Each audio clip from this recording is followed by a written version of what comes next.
오늘의 정치권 이슈 살펴보겠습니다. 현근택 전 민주당 상근 부대변인, 신성범 전 국회의원 두 분 모셨습니다. 안녕하세요. 안녕하세요. 안녕하세요. 반갑습니다. 국무총리실 산하기관에서 김해 신공항 방안을 백지화했습니다. 조금 전에 공식적인 발표가 있었고요.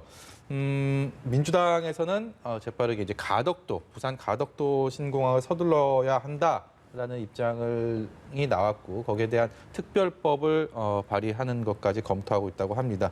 아무래도 내년 4월 부산시장 선거가 있기 때문에 보궐선거에 이번 결정이 어떤 영향을 미치게 될지 여야 모두 촉각을 곤두세울 수밖에 없는 상황인 것 같은데요. 어떻게 보십니까? 그러니까 이제 많은 분들이 아마 이제 선거를 앞두고서 이거를 뭐 검증을 한 거 아니냐. 네. 한마디로 얘기하면 이제 가덕도로 원했는데 네. 지난번에 이제 박근혜 정부 때 안 됐으니까 이번에 선거 앞두고 변경하는 거 아니냐 이렇게 많이 말씀하시는데요. 사실은 검증 들어간 거는 선거 결정되기 전이었습니다. 그 당시 보면 아시겠지만 어찌 보면 저는 박근혜 정부에서 오히려 약간 정치적인 타협을 했다고 봐요. 왜냐하면 이게 우리가 다 알다시피 김해공항은 군공항하고 민간공항을 같이 쓰는 공항입니다. 예. 그러다 보니까 그거를 이제 확장하는 문제였는데 길게 보시면 지금 지도에도 나옵니다만 원래는 이제 활주로가 두 개 남북으로 이렇게 돼 있어요. 예. 그거를 이제 약간 그 동쪽으로 약간 틀어가지고 새로운 활주로를 만든다는 것인데 김해공항이 사실은 어쨌든 김해공항 확장하는 건 근본적인 해결책이 아니죠. 왜냐하면 이게 동남권 관문공항이라는 게 뭐 서울 그다음에 이제 어찌 보면 부산권이 우리나라 경제 규모가 크다고 할 수 있는데 군공항과 같이 쓰면서 활주로를 확장해서 그거를 감당할 수 있다고 보는 건 제가 보기에 약간 무리였다고 봐요. 예. 근데 그 당시에 아마 그렇게 결정했던 거는 밀양이냐, 그러니까 대구 경북에서 밀양을 밀었고요. 아마 가덕도 부울경에서 밀었는데 워낙 첨예하게 대립하다 보니까 특히 박근혜 대통령이 어떤 정치적 기반이 대구 쪽에 있었고 예. 그렇다 본다 그러면 어느 정도 타협책을 제시했던 것 같아요. 그때 오히려 이 문제를 근본적으로 해결을 하려면 저는 아마 뭐 지금 결론이 난 건 아닙니다만 민간공항을 건설하는 게 오히려 맞다라고 보고 있고 저는 어쨌든 저희 당 입장에서는 계속 그 입장이었거든요. 지난번에도 마찬가지였고 선거 때마다 나온 거였기 때문에 이번 선거를 앞두고서 이 검증을 실시해서 뭐 김해 신공항을 무효화시켰다 이렇게 보는 건 좀 무리가 있다고 보입니다. 김해 신공항을 무효화시킨 건 아니다 치더라도 2016년 예비타당성 조사 당시에 사실 가덕도 신공항은 3위를 기록한 걸로 기억을 하고 있거든요. 그런데 민주당에서 바로 이렇게 가덕도 신공항을 추진을 한다는 것 자체에 대해서는 역시 선거를 의식하는 게 아니냐라는 지적이 있긴 합니다. 네, 계속 말씀 나올 것 같은데요. 예. 그때 이제 대구 쪽에 상황이 좀 바뀌었습니다. 올해 8월에 어떤 일이 있었냐면 대구에 사실은 군공항이 있어요. 군공항이 거기 사실은 F-15가 뜨기 때문에 소음이 예. 굉장히 시끄럽습니다. 대구 주민들이 예전에는 어찌 보면 외곽에 있었는데 지금은 이제 완전 시내를 포위하고 있어서 대구 이 군공항을 어떻게 할 거냐가 이슈였는데 최근에 어쨌든 그걸 군위 쪽으로 이전하는 것으로 확정이 됐거든요. 그렇다 예. 그러면 대구에 있는 분들이 국제공항을 이용할 때 왜냐하면 뭐 밀양이 가깝다 이런 게 있었지만 네. 군위로 어쨌든 군공항과 민간공항이 통합해서 이전하는 게 됐다 그러면 그 부분은 저는 해결됐다고 보거든요. 네. 그러면 저는 아마 대구 경북 주민들의 어쨌든 반대도 그렇게 크지 않을 것이다라고 하고 지금 말씀하신 것처럼 아마 그 당시에 가덕도가 많이 비용이 문제가 됐던 거는 아마 이 메꾸는 문제였던 것 같아요. 예. 근데 지금 오늘 발표에도 나왔습니다만 김해공항도 사실은 지난번에 2002년에 그 중국 민항기가 추락하면서 이게 문제가 불거진 거거든요. 결국 산에 추락했었지 않습니까? 오늘도 나왔습니다만 결국은 산을 깎는 문제가 있기 때문에 저는 비용 문제는 충분히 뭐 극복이 가능하다 이렇게 보고 있습니다. 국민의힘 입장에서가 조금 애매하게 됐습니다. 뭐 무턱대고 이번 정부의 입장 발표 그리고 민주당의 가덕도로의 선회에 대해서 비판을 하자니 내년 보궐선거 부산시장 이 부분이 걸리게 되고 그렇다고 이걸 뭐 박수를 치자니 사실 민주당과의 여러 가지 대립각 속에서 좀 이렇게 결을 같이 하는 부분에 의해서 뭐 손해를 보는 그럴 수도 있는 정치적으로 여러 가지 상황에서 좀 고민스러운 부분이 아닌가 싶은데 그거를 나타낸 게 사실 김종인 비대위원장이랑 오늘 주호영 원내대표 입장이 조금 다릅니다. 온도차가 분명히 있어 보이는데요. 어떻게 보십니까? 우선 뭐 당을 떠나서 국민의 상식적 판단을 본다면 아까 앵커가 여쭤보신 대로 4년 전에 2016년도에 뭐 외국계 용역회사 결론을 내서 김해공항에 일기에 활주로를 더 건설하는 걸로 해서 그래서 김해 신공항이 된 거잖아요. 근데 지금 와서 바뀐 게 뭐냐 그러면 제가 볼 때는 맞아요. 선거용을 위해서 뭐 검증을 한 거 아닌 거는 아니에요. 근데 분명한 것은 정치적 지형의 변화가 있었던 거예요. 뭐냐? 2년 전에 2018년 6월 달에 지방선거에서 공교롭게도 부산시장 오거돈, 경남지사 김경수, 울산시장 송철호 이 부울경의 세 분의 광역단체 다 민주당이 됐어요. 그분들이 한 입으로 외친 게 김해 신공 안 됩니다. 이렇게 해서 문제 제기가 된 거예요. 그건 분명한 사실. 그리고 작년 12월 달에 총리실에 검증위원회가 만들어진 거예요.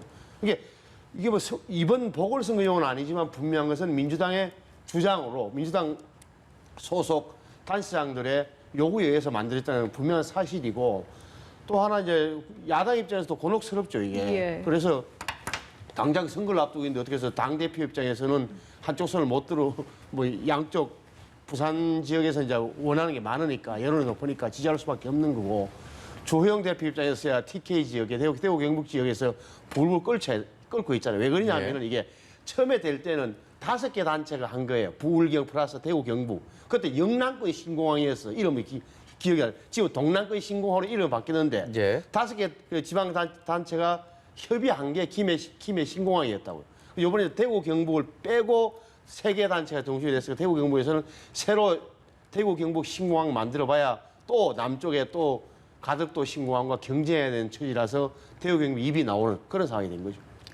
이 사실 영남권 신공항 문제가 2006년부터 논의가 그렇죠. 시작된 네. 문제 아니겠습니까? 그럼 노무현 대통령 시절이었다고. 그렇죠. 예. 그래서 사실 이게 어떤 선거를 앞두고 공약으로 내세웠다가 뭔가 상황이 바뀌면 백지화됐다가 다시 또 내세웠다가 뭔가 백지화되는 이런 현상들이 반복이 되면 사실 지역민들 입장에서는 참 답답하기도 하고 뭔가 어떻게 보면은 굉장히 이용되고 있다라는 기분이 들 것 같기도 하고요. 이렇게 정치권에서 계속해서 입장을 바꾸는 문제, 여야를 떠나서요. 이런 문제에 대해서는 좀 어떻게 느낄 거라고 보시는지도 궁금합니다. 그러니까 말씀하신 부분도 일리는 있어요. 왜냐하면 우리나라 많은 공항들이 지어졌지만 사실은 적자나는 공항이 되게 많습니다. 실은 민간 공항들 중에 우리나라 민간 공항 중에 흑자나는 데가 4군데 정도밖에 없어요. 대구, 그러니까 부산이나 뭐 제주는 기본적으로 흑자가 나고요. 그다음에 부산하고 아마 대구 정도인 것 같은데 저는 뭐 다른 지역 예를 들어서 뭐 강원도라든지 아니면 이런 지역에 지어진 공항들은 사실은 처음부터 좀 운행이 좀 어려운 부분이거든요. 예. 근데 그 대구라든지 아니면은 부산 같은 경우에는 저는 민간 공항이 국제공항이 별도로는 필요하다고 봅니다. 기본적으로 아까 말씀처럼 대구공항도 군공항과 같이 쓰는 것이고 원래 군공항이었어요. 대구공항도. 부산공항도 잘 모르시지만 활주로 중에 하나는 그 수송기들이 뜨고 내리거든요. 군공항이에요. 근데 군공항의 활주로를 더 연장해서 만드는 게 과연 국제공항으로서 맞는가? 저는 부산 지역 같은 경우에는 지금 물론 말씀하신 그런 명칭이 뭐 남북권 공항, 영남권 공항, 뭐 동남권 공항 이러다가 지금 어찌 보면 이제 동남권 관문 공항 이렇게 얘기하고 있는데 네. 저는 어쨌든 이분들이 대구든 부산에 사시는 분들이 외국 갈 때는 물론 거기서 출발하는 경우도 있지만 대부분 인천으로 오지 않습니까? 예. 그다음에 거기 이제 공업단지들도 많이 있는데 이제 물류도 마찬가지고요. 저는 그래서 어쨌든 부산 경남 지역에 어쨌든 민간 공항으로서는 필요하다라고 봅니다. 그게 물론 이제 선거 때 선거를 의식해서는 한도 있지만 예를 들어서 그게 전혀 비용이 안 나오는데 수요가 없는데 만든다 그러면 제가 보기에 그건 안 되는 것인데 제가 보기에 이 부산 지역 같은 경우에는 분명히 어쨌든 승객이든 아니면 화물이든 분명히 수요는 있다. 그리고 애초에 이게 저는 아까 말씀드렸습니다만 군공항을 확장 이전해서 관문공항을 만드는 것 자체가 저는 좀 낸선스했다. 그 당시 오히려 저는 좀 정치적으로 타협한 게 아닌가라고 보고 있습니다. 사실 뭐 이 핀비 현상이라고 하죠. 님비 현상이랑은 좀 다르게 이런 시설들을 우리 쪽으로 좀 유치하게 해달라라는 이런 지역의 목소리 이것들을 사실은 유치 경쟁을 정치권이 너무 그동안 이걸 선거나 뭐 이런 쪽으로 활용해 왔다, 이용해 왔다 이런 생각을 좀 지우기가 쉽지 않은 것 같아요. 상식적으로 그렇기 보면 때문에. 예를 들어 진짜 지역 발전의 기폭제다, 계기가 이렇게 해서 공항이 들었으면 물류가 좋아지는 분명한 사실이에요. 그래서 저는 분명 부산, 울산, 경남에서는 아마 가덕도 공항에 대한 수요가 많다는 걸 인정합니다. 굉장히 지지율이 높게 나올 거예요. 예. 이게 사람들이 원했던 거니까. 그런데 아까 중요한 말씀 해주신 게 이게 그러면은 과연 이렇게 큰 국책 사업이 또 정치 논리와 표 때문에 우왕좌왕하는 한순간에 어떻게 보면 4년 만에 또 뒤피네 이런 느낌을 강하게 갖고 있단 말이에요. 이 부분을 어떻게 할 거냐 이 문제잖아요, 결국. 그러니까 정부의 아무리 큰 정책이라도 또 신뢰도가 떨어지는 거고 또 지역 갈등, PKTK 간의 이전보다 다르다 하지만 갈등의 소지가 남아있고 이런 거란 말이에요. 그래서 이걸 또 외국 기관에 또 맡길 거냐. 어떻게 뭐 이런 문제에 대해서 정치권이 좀은 너무 그게 나서지 말고 진짜 전문가들에게 좀 자율권을 주면서 그 권위를 좀 인정해주는 또 따라주는 결과에 승복하는 이런 게 필요하다는 말씀을 하나 드리고 네. 예를 들어서 우리는 노태우 대통령 시절에 제 기억이 맞으면 예천, 경북 예천에 공항이 있었고 김영삼 대통령 때 아마 뭐 강원도 양양도 하나 쓰고 김대중 대통령 때 무안 뭐 이랬다고 이런 게 이제 아까도 이야기했다시피 진짜 전형적으로 지역의 표를 겨냥한 선심성 공항이 들어섰는데 지금은 다 아시는 그런 상황이 된 거란 말이죠. 이렇게 그런 데에 대해서 굉장히 좀 조심해야 되고 정치인들도 자제해야 되는 건 분명해요. 네. 개각 얘기로 좀 화제 전환해 보도록 하겠습니다. 문재인 대통령이 이르면 이달 말쯤 개각을 하겠다라는 소식이 청와대 발로 들려오고 있습니다. 일부 부처에 대해서는 이미 하마평들이 올라오고 있는 상황들인데 저희가 오늘 특별히 좀 말씀을 여쭤보고 싶은 부분은 현재 국무위원 중에서 여권의 어떤 특히 우먼 파워라고 볼 수 있는 여성 현재 국무위원들의 과연 앞으로 행보는 어떻게 될 것인지를 좀 분석을 해보고 싶은데 먼저 박영선 중기장관이 있고요. 그리고 또 국토교통부 김현미 장관 얘기를 좀 해보고 싶습니다. 이 두 장관 같은 경우는 또 박영선 장관 또 서울시장 출마설도 그렇죠. 있기 때문에 네. 여러 가지 사퇴 시점이나 개각 대상이 되느냐 안 되느냐 여러 가지 관심이 가는 부분이고 김현미 장관 같은 경우도 최근에 부동산 민심이 워낙 민감하기 때문에 또다시 이런 부분에 있어서 상당히 거론이 되고 있습니다. 일단 두 장관에 대해서 어떻게 보고 계신지 여쭤보겠습니다. 김현미 장관이 최근에 이제 구설에 올랐던 게 본인 집값도 잘 모르냐. 네. 5억 이하면 우리 집도 산다 그랬는데 그 지역 주민들이 보니까 최근 거래 시세가 6억도 있고 본인 집값도 모르냐 있는데 그건 약간 사족인 것 같고요. 중요한 부분은 아닌 것 같고 중요한 부분은 아마 부동산 정책 문제인 것 같습니다. 지금 쭉 오래 해오긴 하셨는데 근데 저는 좀 마무리도 필요한 것 같아요. 왜냐하면 지금 문재인 정부가 한 1년 조금 더 남았는데 지금 와서 예를 들어서 국토부 장관을 바꾼다고 해서 부동산 정책을 확 바꿀 수 있는가? 그건 좀 아니라고 보거든요. 예. 정리 수준이 필요하다고 봐서 김현미 장관은 저는 인사권자가 아니기 잘 모르겠습니다만 그래도 이임 쪽에 무게가 실리지 않는가 보고요. 예. 박영선 장관 같은 경우도 본인이 아마 고민 중인 것 같습니다. 네. 본인이 말은 하지 않지만 지금 어쨌든 현역 의원은 문제 없지만 이제 박영선 장관이나 추미애 장관 같은 경우에는 약간 추미애 장관 같은 경우에는 본인이 어쨌든 검찰 개혁 마무리하겠다라고 얘기했기 때문에 어쨌든 서울시장은 안 나가는 분위기 아닌가라고 볼 수 있는데 박영선 장관은 분명하게 얘기는 하지는 않지만 어쨌든 경선 2번 도전했었고요. 네. 여론조사에서도 1위 나온다 그러면 본인이 아무래도 고민할 것 같아요. 근데 보통 정치인 출신이기 때문에 네. 내가 나가겠습니다라고 한다 그러면 대통령이 또 붙잡기는 쉽지 않거든요. 정치인들은 정치 활동하는 거에 대한 어느 정도 인정해주는 분위기 때문에 저는 그래서 어떤 출마를 하신다 그러면 이달 말이나 올해 내로는 어쨌든 나오시는 게 맞는 것 같고요. 그 다음에 오래된 분들, 그러니까 아까 지금 말씀 안 하시지만 이제 강경화 장관 같은 경우도 오래됐거든요. 여성이고. 근데 또 지금 바이든 행정부로 바꾸는 중이기도 하고 또 우리 알셉이라든지 이런 부분도 있기 때문에 제가 보기에 아마 여성 장관이라고 해서 오래됐다고 해서 바꿔가지는 않고요. 제가 생각하기에는 아마 박영선 장관 정도가 가시권에 있지 않은가라고 보입니다. 예. 근데 지금 추미애 장관 같은 경우에는 일단 본인은 말씀하신 대로 검찰개혁 완수하겠다라고 이야기를 하긴 했는데 워낙 시끄럽지 않습니까? 그래서 야당에서 계속 사퇴 공세도 있기도 하고 또 이제 윤 총장과 워낙 갈등을 겪다 보니까 국민적인 피로도가 높다라는 비판도 있어서 또 거치가 주목이 되는 상황이거든요. 어떻게 예상하십니까? 아니, 이 정부가 1년 반 남았잖아요. 5년 임기에서 3년 반 지나고 1년 딱 6개월 남았는데 이 시점에서 완전히 분위기를 일수진해야 되죠. 이런 식으로 계속 끌고 가면 나라가 어떻게 될 것인지 온 국민이 걱정하는 상황이 됐는데 근데 제가 보는 이제 인사 스타일을 보니까 문재인 대통령께서 그렇게 과단성 있게 안 하시는 건지 못 하시는 건지 의아할 지경인데 추장관만 하더라도 본인 입장에서 어떻게 이야기를 하겠어요. 다시 말하면 지난번에 왜 윤석열 총장을 향해서 정치적 생각이 있으면 자리를 그만두라고 할 정도인데 본인 입장에서 설사 서울시장 후보로 생각이 있다 하더라도 지금은 그 소리를 못하는 상황이에요. 그래서 제가 볼 때는 이제 또 하나 여권의 전반적인 분위기를 제가 관찰해 보건대는 네. 어떻게 보면 추미애 윤석열 동반 사퇴론으로 이미 정리가 된 것처럼 느껴져요. 다시 말하면 추미애 장관이 그만두면 동시에 윤석열 총장도 그만두게 만들겠다는 그게 여권에 좀 생각이 모아지는 것 같은 분위기라고요. 근데 강제할 수는 없지 않습니까? 강제를 못 하는 거죠. 그러니까 임기제 총장인데 그러니까 그렇게 자꾸 이야기하는 게 먼저 당신 사표 내라 하는 결국 자연사적 유도하는 거 안 되면 네. 방법이 뭐가 있겠어요?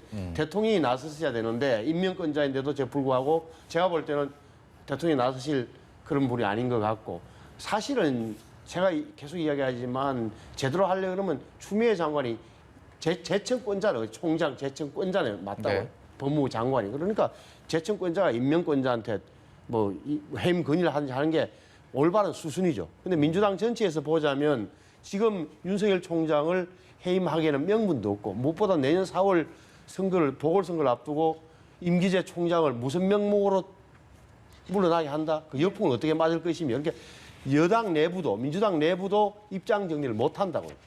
제가 원래 그래서 굉장히 지금 어려운 국면으로 가고 있는데 저는 뭐 추미애 장관은 좀 빠른 시일 안에 스스로 거취를 정리해 주는 것이 이 정부의 부담도 많이 줄어들 거라 생각하고 또 한 명은 김현미 장관일 테고 부동산 문제 또 한 분은 제가 볼 때는 강경화 외교부 장관인데 저 볼 때는 강경화 장관이 지금까지의 이 정부에 큰 기여를 한 것은 대외 이미지 제고예요.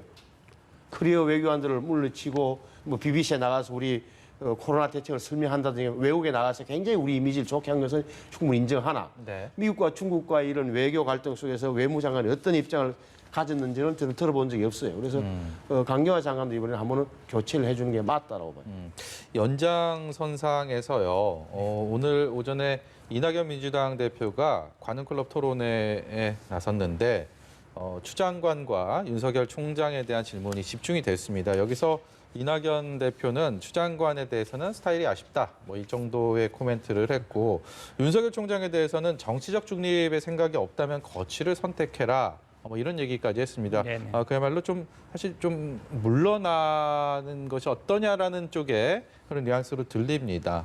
이 부분에 대해서는 현근택 대변인 어떻게 보셨는지 궁금합니다. 제가 보기에는 뭐 물러나라는 뜻일 수도 있는데 아마 정치적 중립성이 가장 중요하거든요. 네. 검찰이 정치적 중립 오히려 뭐 검찰 스스로 법무부 장관은 외풍을 막아야 된다, 정치적 중립을 지켜야 된다 이런 얘기 하지 않습니까? 근데 지금 윤석열 총장이 정치 한복판에 들어와 있죠.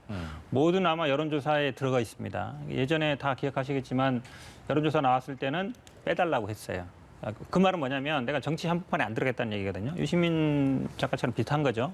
왜냐하면 결국은 지지율 조사에 들어가게 되면 누구든지 간에 지지율을 더 올리고 싶고 네. 2등하면 3등하면 2등하고 싶고 네. 2등하면 1등하고 싶거든요. 그러면 예. 지지율을 어떻게 올릴까 고민하게 돼 있어요. 그럼 어떤 수사를 어떻게 했을지 지지율 올라가는지 아마 모르지 않을 거예요. 그러면 모든 행동, 검찰총장의 행동이라든지 어떤 수사라든지 검찰이 하는 게 지지율을 올리기 위한 거 아닌가? 이렇게 오해를 받을 여지가 분명히 있어요. 예. 그렇다 그러면 당연히 본인 스스로 지지율 조사에 빼달라라고 하는 게 검찰의 정치적 중립을 지키는 가장 좋은 방법이에요. 지금 뭐 추미애 장관 어떻게 얘기하기 전에 본인 스스로 할 수 있는 걸 하고 그다음에 제가 보기에 뭐 당이라든지 아니면 뭐 장관이 너무 정치적 중립을 훼손하고 있다 이렇게 얘기해야 되는데 본인이 할 수 있는 가장 쉬운 거 전화 한 통이면 되거든요. 그거 안 하면서 자꾸 뭐 국회라든지 야당에서 압박한다 이런 제가 보기에 여당에서 압박한다 얘기하는 건 제가 보기에 순서가 잘못된 게 아닌가라고 보고 있습니다. 여론조사 초창기에는 직접 여론조사 대상에서 빼달라라는 대검의 어떤 그 요청은 사실상 윤석열 총장의 지시라고 볼 수가 있기 때문에 뭐 그렇게 보이는데 그 이후에는 그런 소식이 전혀 없습니다. 그러니까 말이죠. 그러니까 그 저도 속내는 어디에 있다고 보십니까? 아무래도 지금은 뭐 본인의 의사인지 아닌지는 모르겠으나 뭐 여론조사 기관에서 지금 넣는 거잖아요. 이렇게 그왜 언론 선관위에서도 그 유권 해석을 자기들도 막을 수 없다. 이거는 뭐 여론조사 기관에서 하는 거니까 아니, 했는데 홍근택 대변인 말씀하신 것처럼 빼달라라고 요청을 한다면 검찰총장으로서 지금 정치인이 아니기 때문에 빼달라라고 요청을 한다면 그거를 여론조사 기관에서 굳이 또 포함시킬 이유는 없지 않겠습니까? 그거는 기다려봐야죠. 그러니까 지금 다만 지금 국면은 정확히 말하면은 지난번 국정감사 때 윤석열 총장이 한 말이 뭐냐면 정치를 안 하겠다는 소리를 안 한 게 된 거예요. 나 정치 안 합니다. 네. 라는 소리 안 하고 나중에 고민해볼게요. 뭐 이런 식이 되니까 다 행보가 그렇게 읽히는 건데 따져봐야 할 여론조사 부분도 그러면 윤석열 총장이 원해서 한 거 아니고 두 번째 지방 다니는 것도 다른 총장들은 안 했느냐? 그럼 가서 무슨 소리 했느냐? 정식 발언이 있었느냐 따지고 본다면 윤석열 총장으로서는 약간 억울한 측면도 있을 것 같다. 다만 마음속으로 이 국민을 즐기는 것인지는 저는 모르겠어요. 근데 무엇보다 지금 윤석열 총장이 가만히 있는 이유는 제가 볼 때는 지난번에 뭐 문재인 대통령께서 적절한 메신저를 보내서 임기 채워라고 하신 말씀을 마지막으로 듣고 그게 충실하다고 자기 본인이 생각하면서 추미애 장관이 뭐라고 공격하든 눈 감고 가만히 있는 것. 지금 국민에 딱 그거 맞는 것 같아요. 그러니까 네, 예전에도 뭐 검찰총장이 당연히 지방도 다니고 수사도 했죠. 근데 예. 이렇게 대권 지지율 야권의 일이 달리면서 조사에 들어가고 이런 적은 없었거든요. 예, 그러면 말씀처럼 어려운 일이 아니에요. 그러니까 정치는 나중에 할 수도 있죠. 하지만 현재는 아니잖아요. 현재는 정치인이 아니거든요. 그럼 이렇게 정치 한복판에 들어와 있는데 검찰총장으로서 검찰이 하는 일이 당연히 오해를 받을 수 예. 있죠. 그런 부분에 대해서 저는 지적한 거라고 봅니다. 네, 알겠습니다.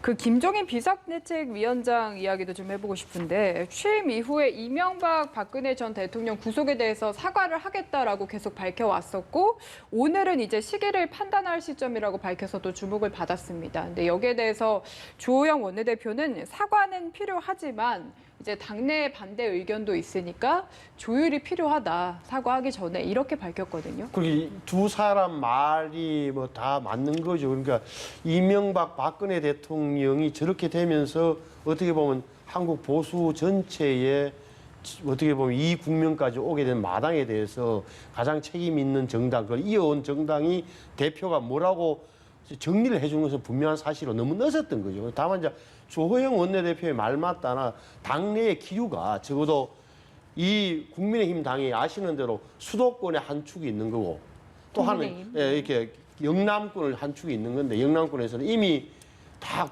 구속되고 다시 두 대통령이 전직 대통령이 감옥살이 하는 마당에 뭘 또 뭐 사과를 할 게 있느냐는 기류도 분명히 있기 때문에 그 부분이 저는 이제 주호영 원내대표 지적한 거라고 보는데 어찌됐건 제가 볼 때 이걸 듣고 넘어갈 수는 없어요. 그래서 어찌됐건 정리된 그런 당의 입장을 저는 좀 나와야 되고 나올 거라고 믿습니다. 제가 한마디 드리면요. 예. 아마 김종인 비대위원장이 뭐 원내대표가 반대한다고 안 하고 찬성한다고 하고 그럴 분은 아니에요. 본인 스타일이 강하신 예. 분인데 저는 아마 그런 뭐 원내대표 눈치 본다기보다는 아마 선거 직전에 할 것 같아요. 제 생각에는. 왜냐하면 선거 때 효과를 극대화시키기 위해서 예. 이분이 선거 때 메시지가 굉장히 강했거든요. 지난번 예. 총선 때도 보면 내가 좀 한 달만 일찍 들어왔으면 선거를 좀 흔들 수 있었다 얘기했는데 이제 선거는 이번에 본인의 어쨌든 임기 연장이든 아니면 다음에 정치 행보와도 관련되기 때문에 최대한 아마 좀 효과가 좋을 때 그러면 제가 보기에 뭐 선거 국면 들어갔을 때나 들어가기 직전이라든지 그럴 때 하지 않을까 개인적으로 생각해 봅니다. 그게 당내 역학구도가 그렇게 아마 김종인 비대위원장 스타일상 뭐 당내 뭐 반발이 있다고 해서 안 하고 이럴 분은 아닌 것 같아요. 선거 직전에 사과를 한다는 게 보수층 결집 차원에서는 좀 마이너스가 될 수 있는 여지도 있지 않을까요? 지금 말씀하셨는데요. 그러니까 두 축이죠. 그러니까 대구 경북 쪽에는 마이너스일 수 있지만 결국은 서울하고 부산이지 않습니까? 예. 그러니까 서울 같은 경우 굉장히 여론에 민감하거든요. 예. 1, 2%에 움직이는 데도고 사실 부산도 지금 팽팽합니다. 그러니까 여론이 팽팽할 때는 1, 2%의 보수층 결집도 필요하지만 중도의 확장이 필요하기 때문에 저는 예. 아마 선거 앞둔 국면에서는 당연히 꺼낼 카드라고 보고 있습니다. 유승민 전 의원이요. 행보를 시작했습니다. 어제 사무실 개소하면서 수십 명의 현역 의원들이 찾았다고 하고 그리고 김종인 위원장도 여기에 대해서 굉장히 축사를 굉장히 성의 있는 내용을 해서 눈길을 끌고 있는데 유승민 의원 같은 경우는 지난 대선 때는 새누리당이 아닌 지금의 국민의힘이 아닌 바른정당의 대선 후보로 따로 나섰던 그런 아픔이 있었고 그렇기 때문에 지금 유승민 전 의원의 어떤 대권 행보, 이른바 이런 출정식, 출사표에 대해서 국민의힘 내부적으로는 어떻게 보고 있는지 좀 궁금합니다. 우선 유승민 전 의원의 경우에는 보수 본류 TK에서는 아직도 그 분당에 대한 책임론이 남아 있지만 전반적으로 본다면 저분은 그게 유승민 전 의원은 또 그게 잠재력을 다 쓰지 못한 아쉬움이 있는 거는 많은 분들 인정하는 분위기에 제가 느끼기에는 이런 거잖아요. 그러니까 2017년 그때 5월달에 우리 대통령 선거 때 문재인 41%, 홍준표 24%, 안철수 21%, 유승민 한 7%, 6.8, 뭐 심상정 이제 다 벌써 4년밖에 안 됐는데 기억이 가물가물한 그런 상황인데. 그때 바른정당 후보로 나서서 그 정도 받았다는 것, 또 하나 경제 전문가라는 점, 뭐 이런 게 좀 장적으로 남아 있는 거고, 저 정치적으로 보면 혁신과 이런 그런 아이덴티티를 갖고 있단 말이죠. 그러니까 예. 그리고 요번에 보니까 희망 22라는 저 한번 보세요. 사무실 이름이 희망 22예요. 네. 예. 2022년에 뭔가 하겠다는 거고, 그 다음에 결국은 경제다라고 써놓고 결국은 경기다. 이게 경제 쟁점으로 몰고 가겠다는 거고, 어제 처음 사무실 열었을 때 뭐 많은 의원들이 온 거야. 뭐 품앗이처럼 온 거니까 의미가 별로 없을 것 같은데 어찌됐건 김종인 비대위원장이 와서 힘을 실어준 것. 예. 또한 그 주택 문제로 문제를 부각시켰고 그럼 오늘은 보니까 또한 그 공무원들만 왜 교사들만 왜 육아휴직이 3년이냐 일반 노동자들도 3년으로 늘리도록 법을 개정하겠다는 걸 공약을 하더라고요. 예. 이렇게 되면 그럼 중소기업 부담도 예를 들어서 뭐 대체 인력을 제공한다든지 급여 정부 지원 이런 식으로 해서 유승민 전 의원은 보기에는 결국은 내후년 2022년 3월 대통령 선거도 결국은 쟁점은 경제가 될 거라는 점을 딱 간파하고 경제로 아예 밀어붙일 것처럼 보이는 것 같아요. 그런데 내년 상반기쯤이 되면 제가 볼 때도 이 백신이 나오고 코로나의 이 국면이 좀 진정되고 나면 다시 진짜 다음에 미래 비전으로 경쟁이 펼쳐진다면 유승민 의원한테 한 번 더 기회가 올 수도 있겠다는 생각을 하고 있습니다. 네, 여기까지 들어야 될 것 같습니다. 지금까지 현근택 전 민주당 상근부대변인 신성범 전 의원이었습니다. 고맙습니다. 감사합니다.